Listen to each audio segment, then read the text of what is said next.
Welcome to Transform Relationships podcast, sharing with you authentic and relatable conversations on the ups and downs, the ins and outs on all things relationships.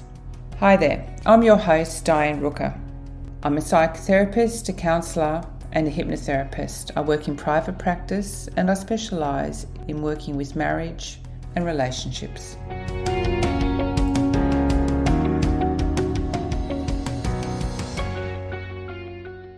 Hello everyone and welcome to podcast number 5. I hope you're all well and enjoying this weather. It's when I'm looking at my window today, it's a beautiful sunny day here in Brisbane and it's lovely to get out in the sun when I can. Hope you're all having an awesome day. And I'm really looking forward to sharing with you podcast number 5. And it's the third of my 5 pillar series. And number 3 is understanding and acceptance. So the pillars are the 5 pillars to having how to have a satisfying and happy relationship. And that is birthed from working with hundreds and hundreds of couples. So sit back, relax, and I hope you enjoy the next 20 or so minutes of understanding the third pillar, which is understanding and acceptance. So what we're going to go through today is, in this podcast, is looking at the importance of nurturing and understanding acceptance in a relationship. The reasons why we have our own unique ideas and how they can affect the relationship. We're going to also look at what are the benefits that understanding and acceptance can bring into a relationship, and a lot more easy to apply information that can be applied into your relationship straight away. So, my talks are short and sweet, and I really want to provide you with tools that can be applied and used in your relationship. So let's look at why understanding is important. Understanding is important as it helps to create acceptance. Yeah, makes sense. Within the relationship. But we can still be accepting without understanding. We can still be accepting without understanding. Let's face it, we're not always going to understand certain aspects of our partner, are we? Like, we don't really even understand why we do certain things about ourselves, and that's fine. But we can still be accepting without having the understanding. Having understanding helps us to accept the little quirks that they may have, the differences that you have together, the variety of personalities in ourselves, and in our partner. So in both of us, it's not just a partner, but it's also, having the understanding of ourselves and what our little quirks are, what our differences are. It's saying, I take you as you are, warts and all, and your dysfunctional family that you came from, if they have one. And it's accepting that you may also have come from a dysfunctional family, but it doesn't define who you are. You have a choice to make a decision about how you want your family to be. And, it's saying that I accept, all of me, and I'll work on the parts of myself that are affecting your needs. And we can compromise so that we are both satisfied with the outcome. There are many different cultures and diverse groups of people living around the world. And it creates a beautiful, colourful world, doesn't it? And we would need to be open to have the willingness to jump into someone else's reality. Maybe walk in their shoes for a while with an open mind, hear about what they eat, their food, their upbringing, their traditions. Traditions are very important here. Imagine what these interesting conversations could lead to, as well as having a deeper level of understanding and acceptance, which helps to create an environment for positive change. if that's what's required. The same approach to everybody else in the world can also be applied to the couples, to your partner. We are all different, and it is our differences that create a beautiful, colourful world. Let's look at now the reasons why we have our own unique ideas and how they can affect the relationship. All of our past experiences stemming from birth, actually stemming from conception, help to create and mould the people that we are today. We are a product of our past, and it determines how we make meaning, why we behave a certain way, and how we think about our worlds, such as, it affects the values and our beliefs and what we perceive to be our reality. Well, our perception is our reality, and your partner's perception is their reality. And how nice if the two can come together, although be it very different. Do you realize that we're all, as human beings, meaning-making machines? And what I mean by that is we make meaning of everything. Whenever we walk into a new environment, we are observant. We observe by using our senses. We check out the other people. We check out the situation. The way of being in this situation helps us to grow as people, and it keeps us safe. Our senses are there for a reason. They're there to protect us, to keep us safe, to make sure, is this environment okay? It's something our bodies do automatically in a new environment or situation. And it's a good thing, and it's needed for survival. But two people walking into the same space and the same environment will more likely have a different experience. They would probably make meaning of exactly the same thing very differently because of their past experiences. So you can see how two people cannot be the same.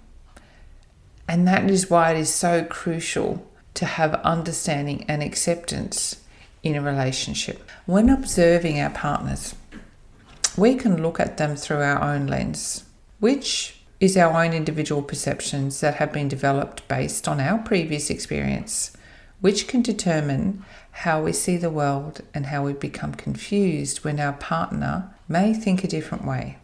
It may not make sense, and it's completely different from the way that you think. I see this a lot in the couples coming in to see me. And this really leads to a lot of arguments and frustration within the relationship about the partner's behavior.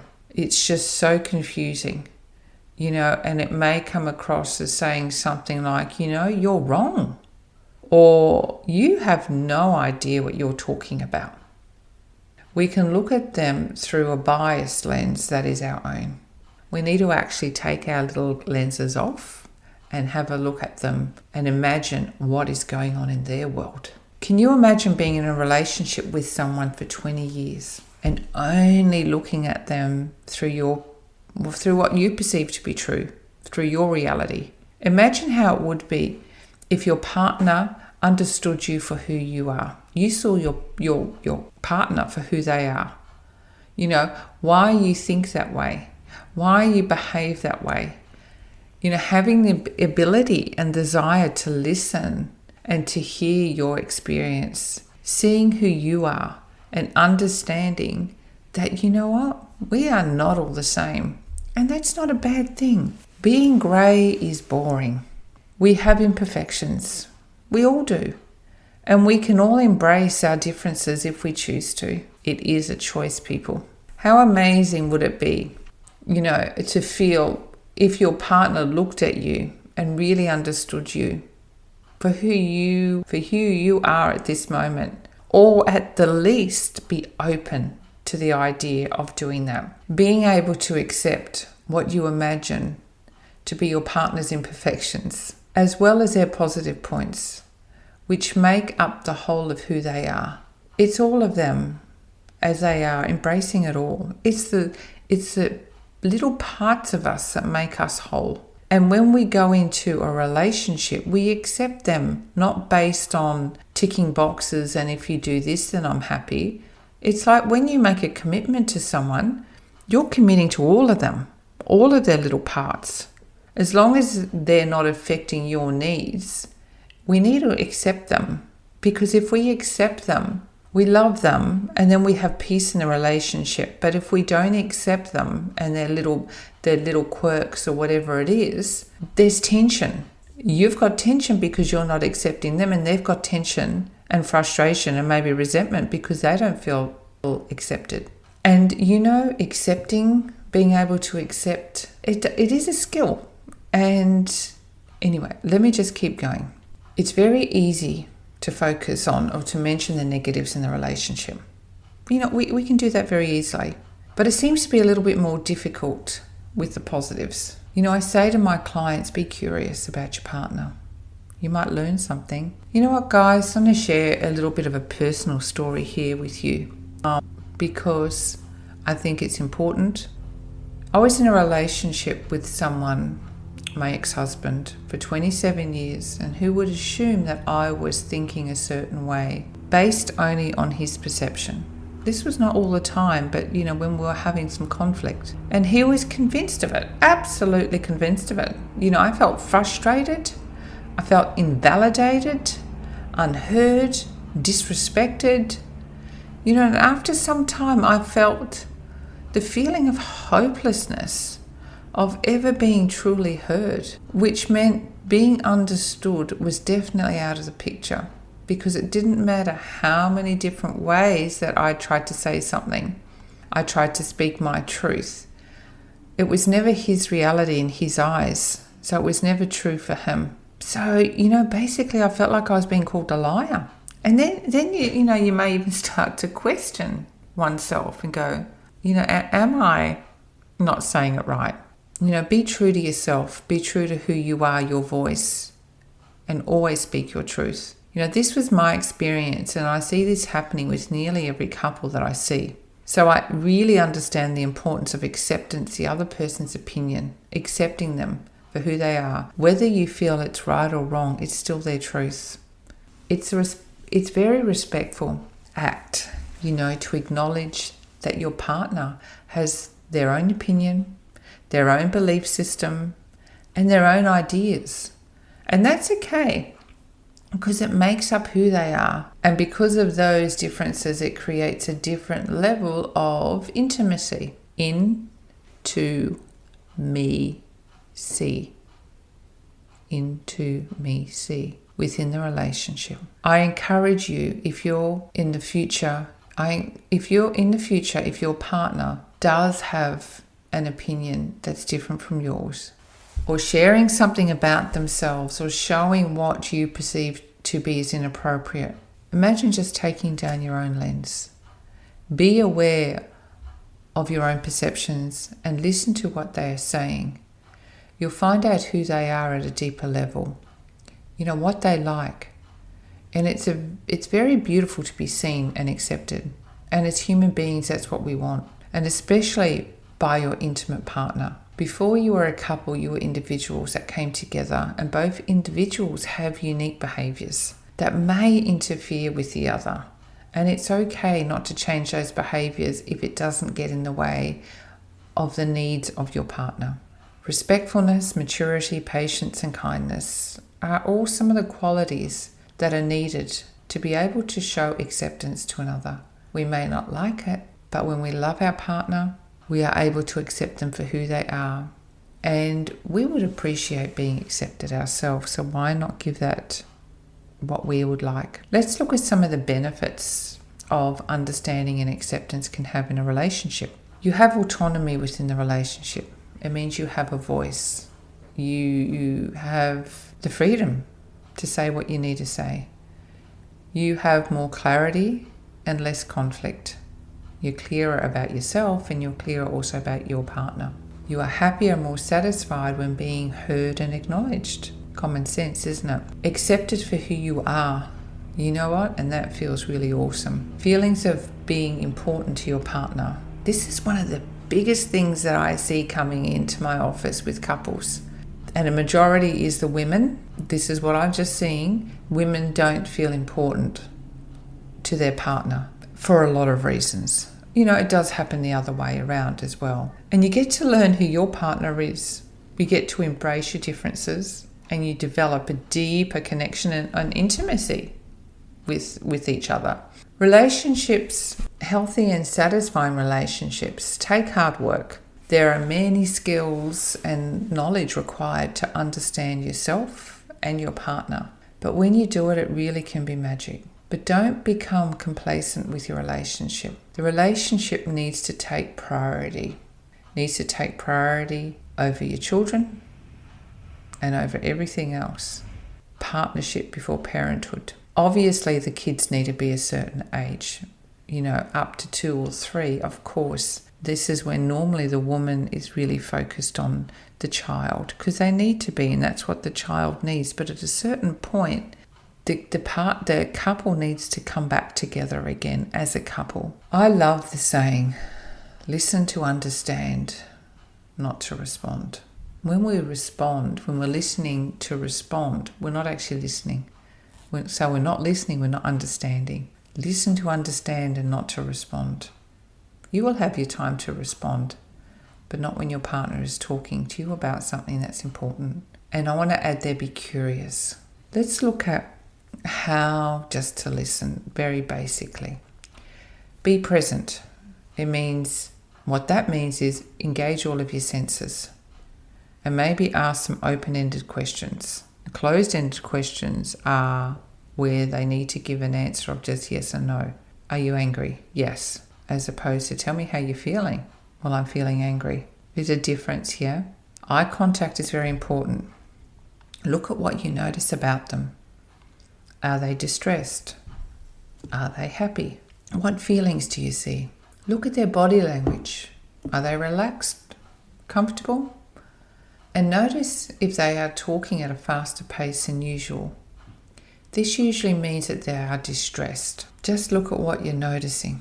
Coming from a space of kindness and care, wanting to understand their point of view. Doesn't mean that you need to agree with them, but that's not the time to mention it. You will have your time later. The important thing is acknowledging your partner, listening to them. So many things can occur when someone is given a chance to talk and really, really talk at a deep level without being interrupted, without being told that they are wrong. They feel validated, and it's an opportunity to get out what may have been there for some time in a very safe space. So I hope you have enjoyed podcast number 5, Understanding and Acceptance. And I look forward to sharing with you podcast number 6, which is the 4th pillar, which is compromise and change. Take care, everyone, and have a wonderful day.